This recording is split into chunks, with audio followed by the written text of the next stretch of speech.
I think we can just let things have a little bit more weight. So there's the natural weight of your body, like however much this hand weighs, it weighs.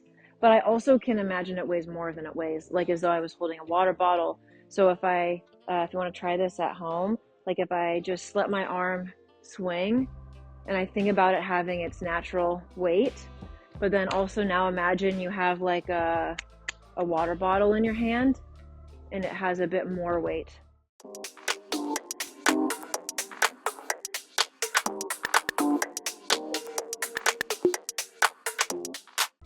And so I think we can both tune into the actual weight of our bodies, but sometimes put a little bit more weight in our bodies so that so that the movements have more energy and can take us a little bit further.